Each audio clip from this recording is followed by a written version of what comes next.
Bismillahirrahmanirrahim. Assalamualaikum warahmatullahi wabarakatuh. Perkenalkan, kami dari peserta kuliah kerja nyata mandiri Universitas Muhammadiyah Banjarmasin. Kami dari kelompok 17 di sini ingin memaparkan materi tentang pengenalan logo obat. Baik, pertama-tama kita masuk ke pengertian obat terlebih dahulu. Jadi, obat adalah semua bahan tunggal atau campuran yang digunakan oleh semua makhluk hidup untuk bagian dalam maupun bagian luar, guna mencegah, meringankan, maupun menyembuhkan penyakit. Obat merupakan semua zat baik kimiawi, hewani, maupun nabati yang dalam dosis layak dapat menyembuhkan, meringankan, atau mencegah penyakit. Nah, di sini ada berbagai macam logo obat. Yang pertama itu ada logo obat bebas. Logo obat bebas ini berwarna hijau dengan lingkaran berwarna hitam. Yang kedua ada obat bebas terbatas.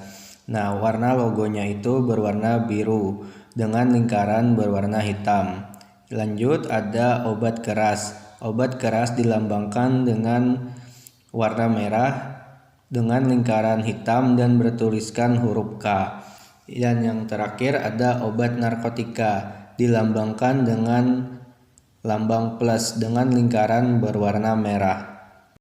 Kita masuk ke penjelasan tentang berbagai macam logo obat tadi, yaitu obat bebas. Obat bebas adalah obat yang boleh digunakan tanpa resep dokter, disebut juga obat OTC atau over the counter. Contohnya adalah paracetamol, vitamin C, aspirin, antasida, daftar obat esensial, dan obat batuk hitam seperti OBH. Yang kedua ada obat bebas terbatas. Nah, obat bebas terbatas atau obat yang masuk dalam daftar W, menurut bahasa Belanda, W adalah singkatan dari waarschuwing, yang artinya peringatan. Jadi, maksudnya obat yang bebas penjualannya disertai dengan tanda peringatan.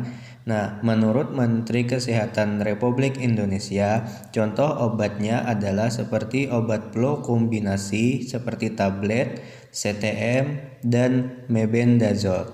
Nah, di sini dalam obat bebas terbatas ada 6 peraturan. Yang pertama, peraturan nomor 1, awas obat keras, bacalah aturan pemakaiannya. Peraturan nomor 2, awas obat keras hanya untuk kumur, jangan ditelan.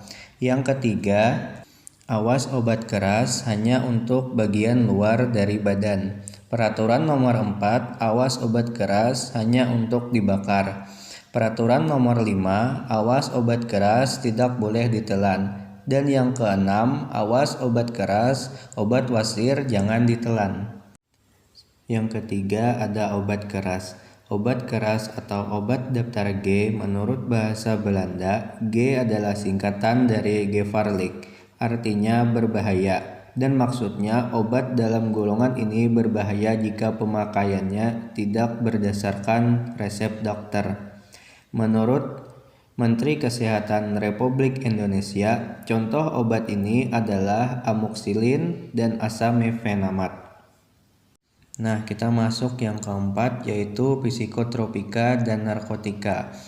Nah, jadi psikotropika adalah zat atau obat yang bekerja merangsang susunan saraf pusat sehingga menimbulkan reaksi berupa halusinasi, ilusi, dan menimbulkan rasa kecanduan pada pemakainya. Jadi, obat-obatan ini bisa dibeli di apotik, namun penggunaannya harus sesuai dengan resep dokter.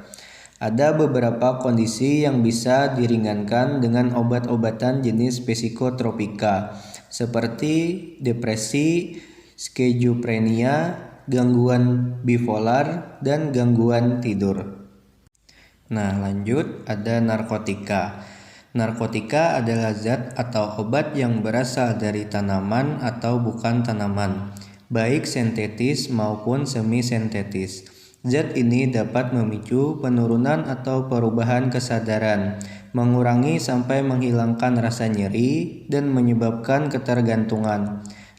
Narkotika dibagi menjadi 3 golongan. Yang pertama ada narkotika golongan 1. Contohnya heroin, katinona, amfetamin, dan metafetamin.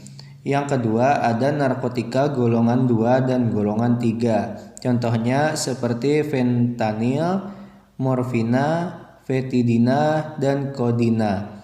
Logo lingkaran pada kemasan obat berwarna merah dan tanda plus di tengahnya ini digunakan sebagai anestesi atau obat bius seperti analgetika atau obat penghilang rasa sakit.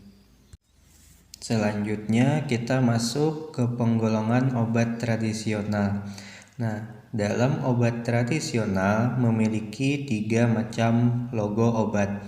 Yang pertama itu ada logo obat jamu, yang kedua ada logo obat herbal terstandar, dan yang ketiga itu ada logo obat fitofarmaka. Sebelum kita masuk ke pengertian logo obat, kita terlebih dahulu mengetahui apa itu obat tradisional. Nah, di sini menurut Undang-Undang Republik Indonesia Nomor 23 Tahun 1992, obat tradisional didefinisikan sebagai bahan atau ramuan bahan yang berupa bahan tumbuhan, bahan hewan, maupun bahan mineral sebagai sarian atau campuran dari bahan tersebut yang secara turun-temurun telah digunakan untuk pengobatan berdasarkan pengalaman. Badan Pengawas Obat dan Makanan atau BPOM mengelompokkan obat tradisional menjadi 3 jenis, yaitu jamu, obat herbal terstandar, dan fitofarmaka. Nah, kita masuk ke pengertian berbagai macam logo obat tradisional tadi. Yang pertama ada logo obat jamu.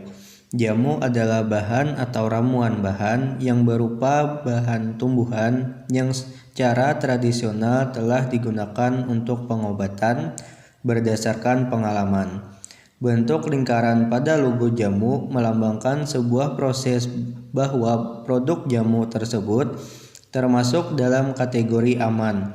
Warna hijau merupakan perwujudan kekayaan sumber daya alam di Indonesia. Kemudian, jari-jari daun melambangkan serangkaian proses yang sederhana yang merupakan visualisasi proses pembuatan jamu. Yang kedua, logo obat standar herbal. Logo OHT berupa jari-jari daun yang terdiri dari 3 pasang, terletak di dalam lingkaran dan ditempatkan di bagian atas kiri. Aturan peletakan logo ini juga berlaku untuk penandaan jamu dan fitofarmaka. Logo dicetak warna hijau dengan dasar putih atau warna lain yang menyolok atau kontras dengan warna logo. Kemudian harus dicantumkan tulisan obat herbal terstandar. Tulisan harus jelas dan mudah dibaca serta dicetak dengan warna hitam. Yang ketiga ada logo obat tradisional fitofarmaka. Fitofarmaka adalah sediaan obat bahan alam yang telah dibuktikan keamanan dan khasiatnya secara ilmiah dengan uji praklinis dengan hewan percobaan dan telah melalui uji klinis pada manusia, serta bahan baku dan produknya telah terstandarisasi. Logo obat fitofarmaka atau bahan obat dari fitofarmaka memiliki rasio risiko dan kegunaan yang menguntungkan pasien. Hal ini dapat dibuktikan karena fitofarmaka dalam produknya telah dilakukan berbagai macam uji. Yang pertama ada uji toksisitas, yang kedua uji farmakologik eksperimental, dan yang ketiga ada uji klinis fitofarmaka. Mungkin sampai di sini yang bisa kami sampaikan kepada Bapak, Ibu, adik-adik, serta kawan-kawan. Terima kasih sudah mendengarkan pemaparan materi dari kami. Jika ada kata-kata yang salah, mohon dimaafkan. Kami dari kelompok 17 Kuliah Kerja Nyata Mandiri Universitas Muhammadiyah Banjarmasin mengucapkan terima kasih.